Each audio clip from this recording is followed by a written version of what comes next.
In the worlds of acting and theater, Helen Mirren has always been a trailblazer, but her most recent news makes her even more brave. The people she's been friends with and the parts she's played on stage are all true to life. But there are some parts of her life that have been kept secret. Now that Helen Mirren has been in the news recently, nothing is left to the mind.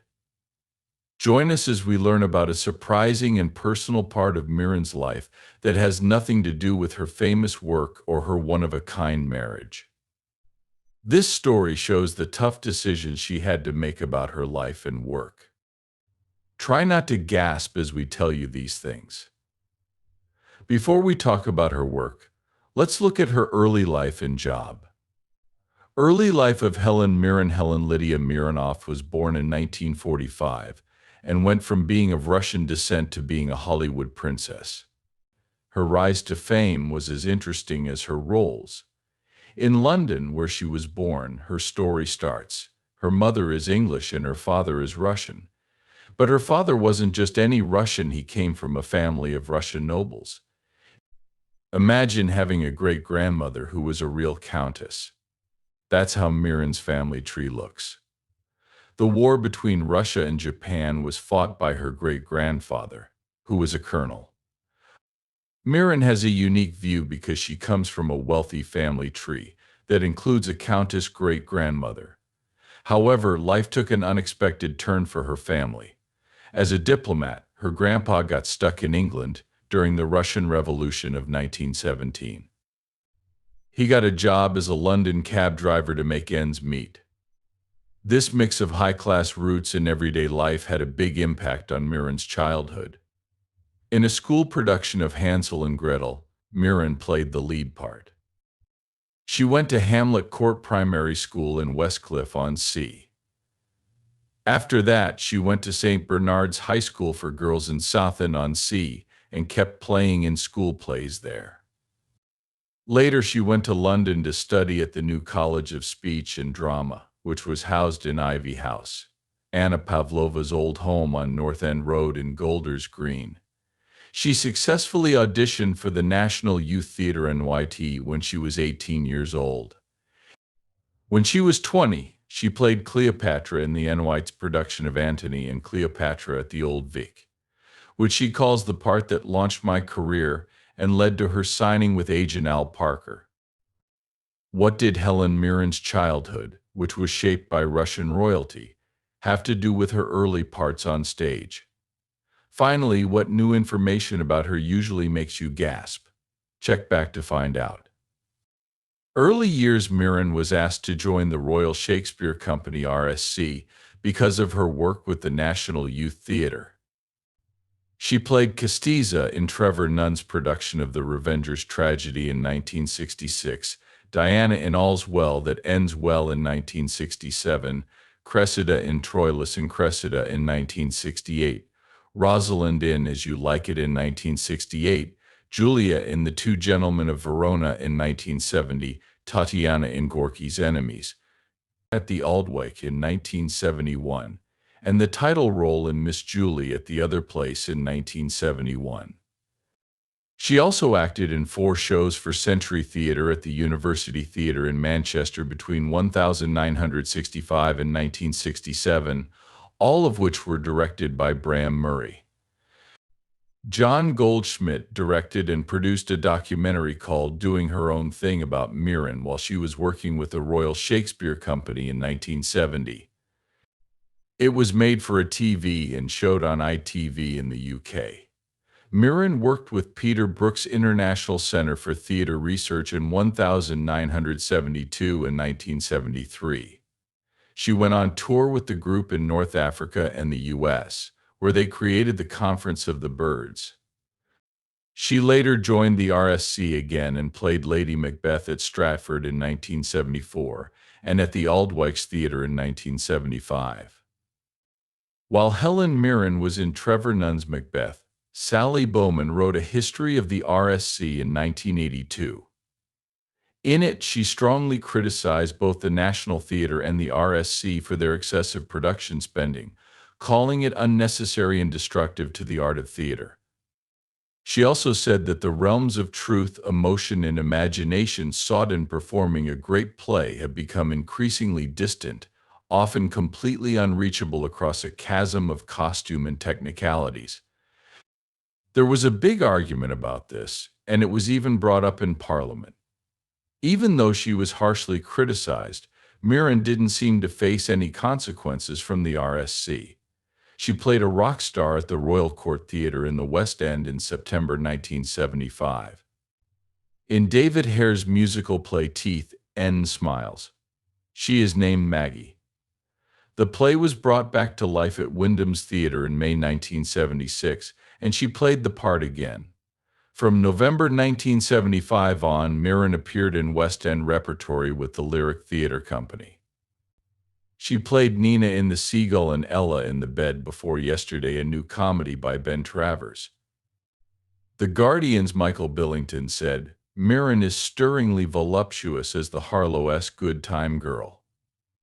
She played the determined Queen Margaret in Terry Hand's production of the three parts of Henry VI at the RSC in Stratford in 1977 and at the Aldways Theatre the next year in the same play. She got praise for her role as Isabella in Peter Gill's production of Measure for Measure at Riverside Studios in 1979. She was called bursting with grace for the role. Mirren went back to the Royal Court in 1981 for the London opening of Faith Healer by Brian Friel. She got praise for her part in John Webster's The Duchess of Mal that same year. The Royal Exchange Theatre in Manchester put on the show, which later went to the Roundhouse in Chalk Farm, London. Francis King of the Sunday Telegraph wrote about her performance, saying, Miss Mirren never leaves it in doubt that this passionate, beautiful woman is the most important character of the story, even when she's not there. The first time was in January 1983 at the Royal Shakespeare Theatre as Moll Cutpurse. The second time was in April 1983 at the Barbican Theatre. At the beginning of 1989, Mirren and Bob Peck performed together at the Young Vic in the London premiere of Arthur Miller's double-billed Two-Way Mirror. Michael Coveney of the Financial Times said that she swaggered through the action with radiant singularity of purpose, filling in areas of light and shade that even Thomas Middleton and Thomas Dekker omitted.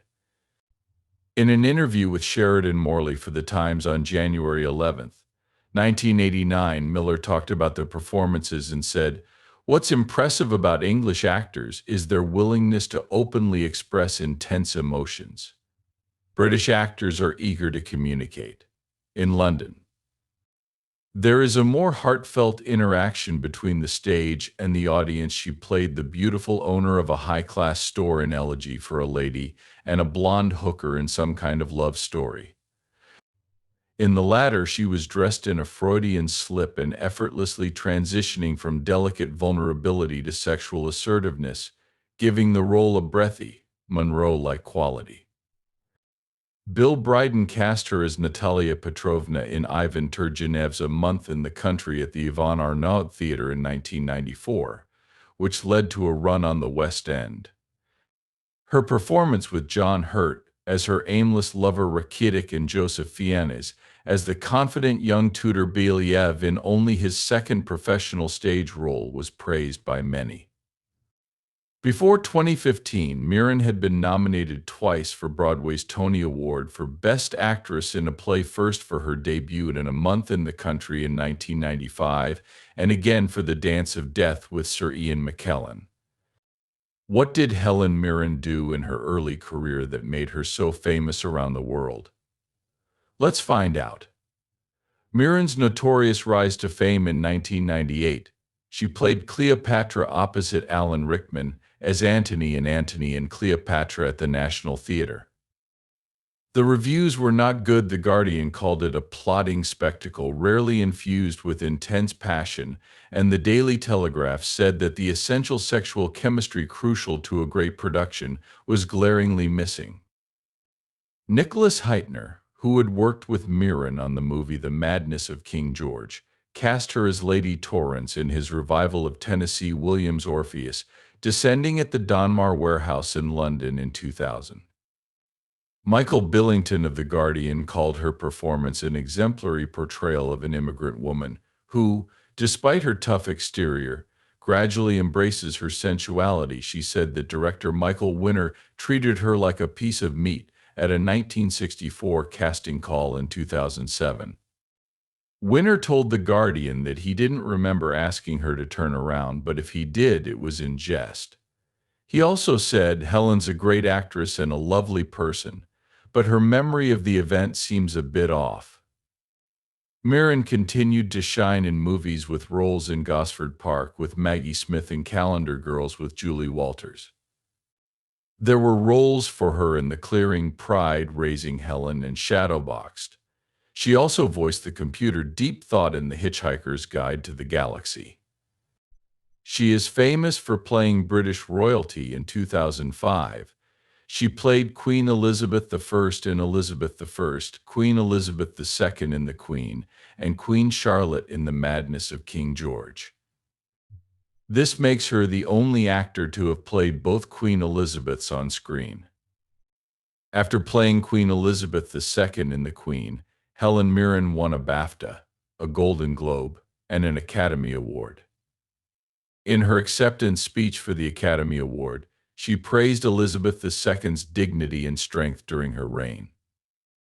Mirren then went on to play supporting roles in movies like National Treasure Book of Secrets, Inkheart, State of Play, and The Last Station, which earned her another Oscar nomination. In 2000, Mirren's first movie was Joel Hirschman's Green Fingers, a comedy based on the true story of prisoners at HMP Lawwell, a minimum security prison, who won gardening competitions. Mirren played a passionate gardener who coaches a team of prisoners, led by Clive Owen, to win a major flower show. The movie got mixed reviews, though. That same year, Mirren played a child psychologist in Sean Pennsylvania's third movie as a director, The Pledge. The movie got good reviews from critics, but it did poorly at the box office. She also appeared in Hal Hartley's American-Icelandic satirical drama No Such Thing, where she played a manipulative woman. Reviewers didn't like it very much, but it was Mirren's biggest critical and commercial success in 2001 with Robert Altman's Gosford Park. This ensemble mystery film, a tribute to Agatha Christie's whodunit style, follows a group of wealthy Britons and their servants to an English country house where a shocking murder happens. The film received many awards and nominations, including Mirren's second Academy Award nomination and her first Screen Actors Guild Award for her role as the formidable head servant Mrs. Wilson. Her last movie of the year was Fred Schapisi's Last Orders, in which she starred with Michael Caine and Bob Hoskins. In 2003, Helen Mirren was nominated for a Satellite, Golden Globe, and European Film Award for her role in Nigel Cole's comedy Calendar Girls, which was based on the true story of 6 Yorkshire women who made a nude calendar to raise money for leukemia research through the Women's Institutes. Mirren was hesitant to join the project at first, but she changed her mind when she found out that Julie Walters would be co-starring. The film was praised by critics and made $96 million worldwide. That same year, she was also in the Showtime TV movie The Roman Spring of Mrs. Stone, based on Tennessee Williams's 1950 novel and starring Olivia Martinez and Anne Bancroft. In 2006, Mirren won the Academy Award for Best Actress for her role in Stephen Frears's The Queen. How did early setbacks affect her rise to later fame? Keep watching Helen's later years. In 2010, Mirren was in 5 movies. In the movie Love Ranch, which was directed by her husband Taylor Hackford, she played Sally Conforte, who along with her husband opened the first legal brothel in the U.S., the Mustang Ranch in Story County, Nevada. She also played Prosper, the Duchess of Milan, in Julie Taymor's version of The Tempest. Taymor changed Shakespeare's original play to cast Mirren in the lead role, but critics didn't like the movie overall. In Rowan Joffe's crime drama Brighton Rock, based on Graham Greene's 1938 novel, Helen Mirren played a determined tea shop owner who doesn't want one of her young employees to marry a teenage killer. The film noir had its world premiere at the Toronto International Film Festival in September 2010 and got mixed reviews. But Mirren's best performance that year was in Robert Schwenke's action comedy Red, which was based on Warren Ellis's graphic novel and starred Victoria, a former MI6 agent. She joined the project even though she had doubts about how violent it would be, after learning that Bruce Willis was involved. Red was a commercial success, making $186,500,000 worldwide.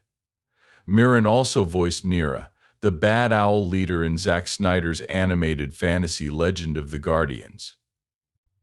The Owls of Georgia Hool, which made 141 million British pounds on a budget of 80 million pounds. Mirren's next project was Arthur, a remake of the 1981 movie with Russell Brand in the lead role.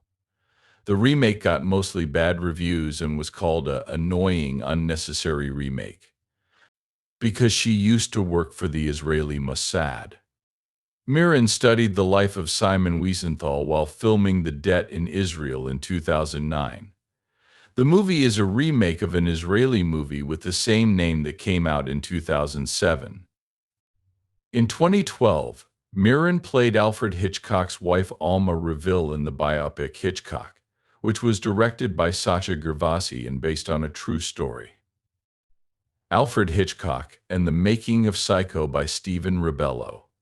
The movie, which is about their friendship while making the groundbreaking horror movie Psycho, had a moderate amount of success and got mixed reviews. Critics said it had tonal inconsistency and lack of deep insight. Despite this, Mirren was widely praised for her performance, with Roger Ebert highlighting her portrayal as warm and effective. Mirren was also in The Door, a tense thriller based on a Hungarian book and directed by István Szabó. It takes place in communist Hungary in the 1960s and is about how a mysterious housekeeper affects the successful writer who hires her.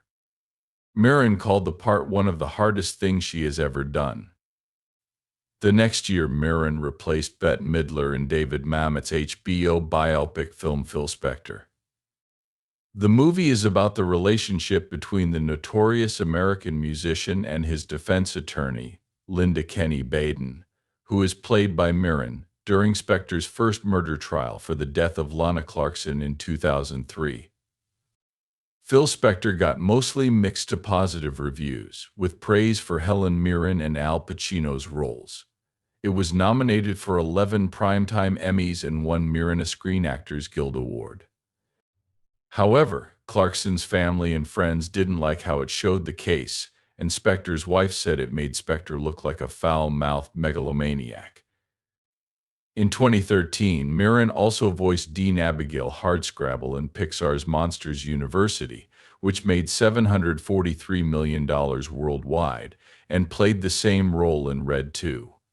The sequel got mixed reviews, but it was a commercial success, making over $140 million worldwide. In 2014, Mirren and Indian actor Om Puri co-starred in the comedy drama The 100-Foot Journey. The film, which was based on Richard C. Moraes' 2010 novel and directed by Lasse Hallström and produced by Steven Spielberg and Oprah Winfrey, was about a rivalry between two restaurants in a French village. Mirren got good reviews for her role as a snobbish restaurant owner. She was excited about the part because it gave her the chance to play a French character.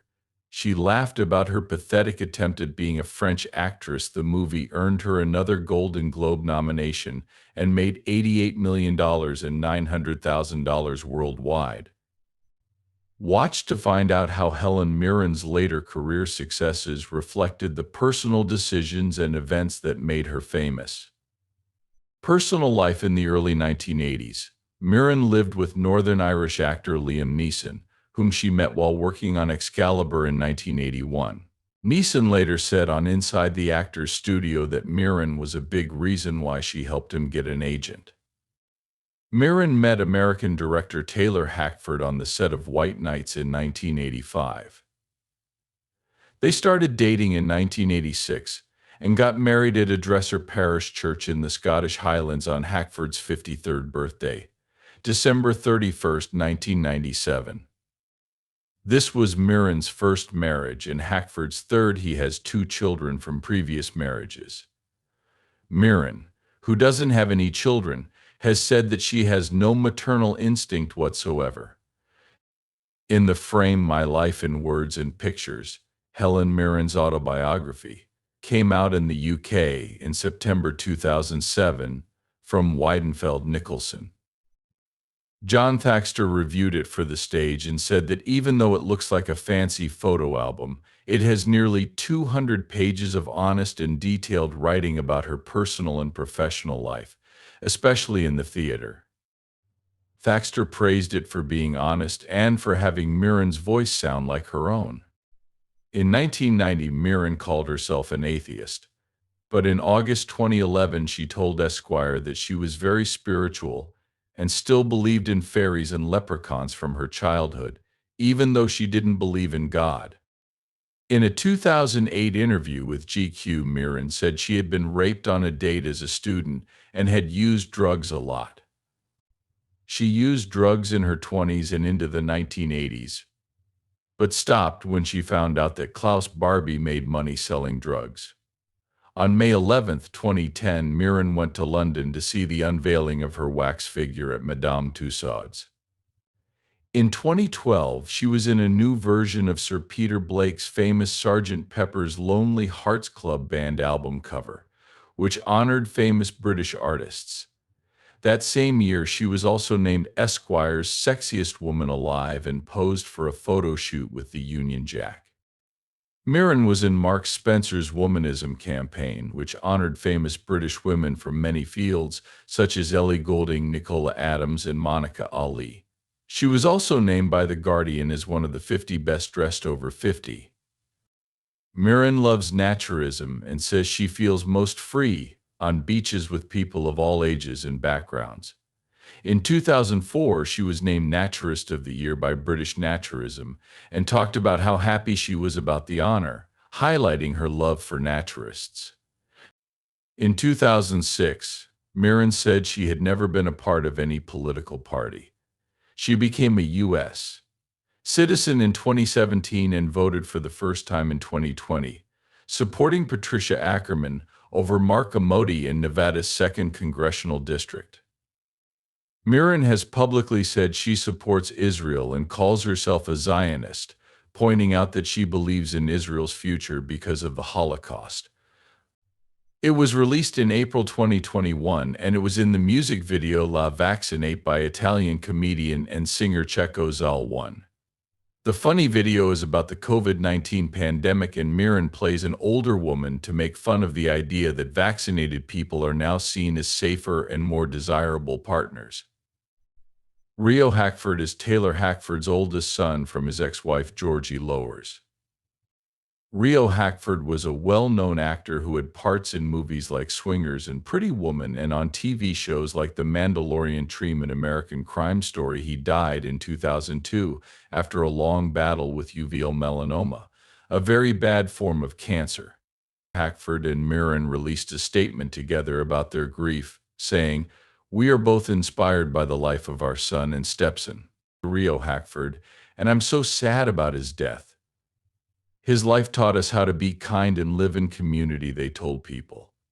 He shared his journey with so many people who now mourn him and cherish the chance to have known him. Rio's death was also mourned by celebrities who worked with her, like Vince Vaughn and Renee Zellweger.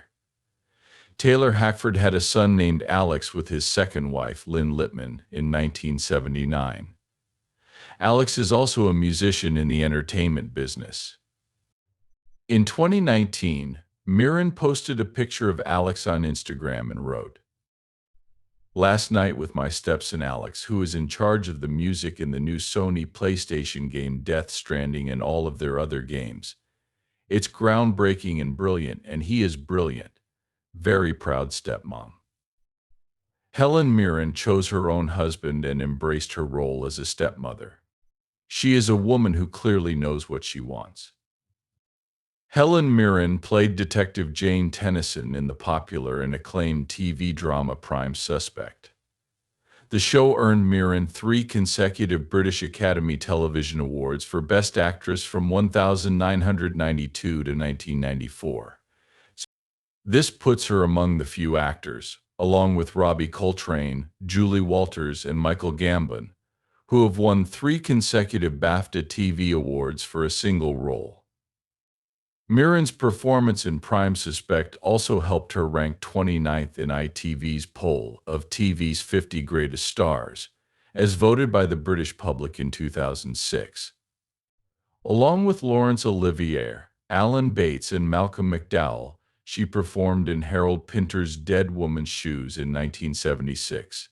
In 1999, she won an Emmy for her role in The Passion of Ayn Rand. Other TV roles include Door to Door to Door in 2002 and The Roman Spring of Mrs. Stone in 2003. For her role as Queen Elizabeth I in Elizabeth I 2005, Helen Mirren won both an Emmy and a Golden Globe. In September 2007, she won another Emmy for her work in Prime Suspect: The Final Act. On April 9, 2011, she was the host of Saturday Night Live. Since 2022, she has played Cara Dutton in the Yellowstone spin-off in 1923, along with Harrison Ford and Timothy Dalton. Helen Mirren has won a Tony Award, an Academy Award, 4 BAFTA Awards, 3 Golden Globe Awards, and 5 Emmy Awards. She has also received many honorary awards, such as the BAFTA Fellowship and a gala tribute from the Film Society of Lincoln Center. In 2003, Mirren was given the title of Dame Commander of the Order of the British Empire (DBE) for her contributions to drama. Helen Mirren was honored with the Great Immigrant Award by the Carnegie Corporation of New York in 2021. In honor of the 65th anniversary of International Women's Day in March 2024, her likeness was used on Barbie dolls honoring important women. We've all been waiting for this moment. What's the big news? Let's find out. Epic reveals about Helen Mirren, the famous queen of theater, has kept many secrets from the public and her fans around the world. One of these secrets is that she grew up with Bond girl. In an interview, Tanya Mallet said that she was anti-monarchist as a child. She has an older sister named Kathy and a younger brother.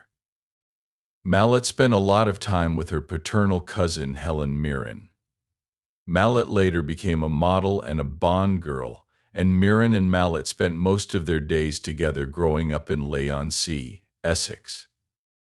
By the early 1980s, Helen Mirren had become a major figure in the acting world. Even when she wasn't there, she made a big comeback to the royal court with the premiere of Faith Healer, and she also got a lot of praise for her role in John Webster's The Duchess of Mali at the same time.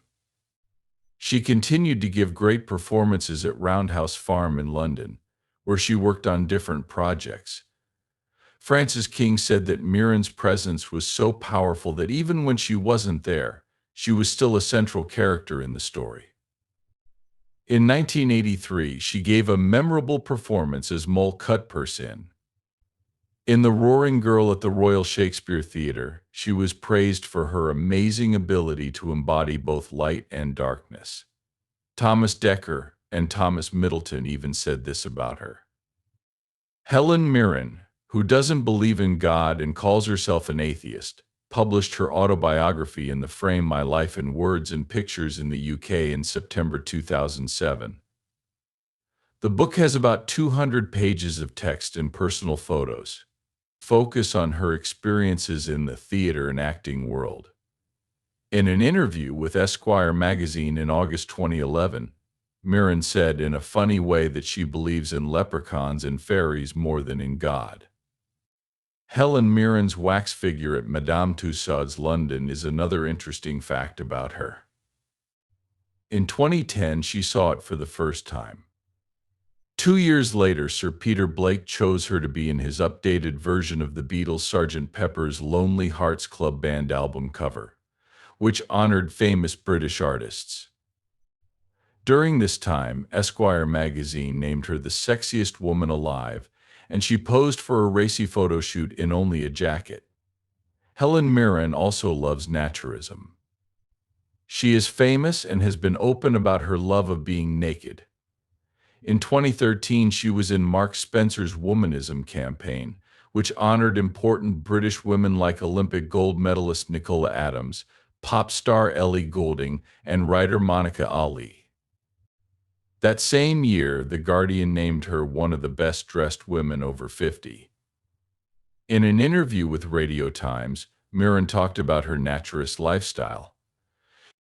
She loved being naked on beaches and in nature, where everyone is free to be themselves no matter how they look. In 2004, she was named Naturist of the Year, which shows how dedicated she is to this way of life. What are your thoughts on Helen Mirren's life and the choices she made? Let us know in the comments. Thanks for watching. We hope you found it interesting. Don't forget to like and subscribe.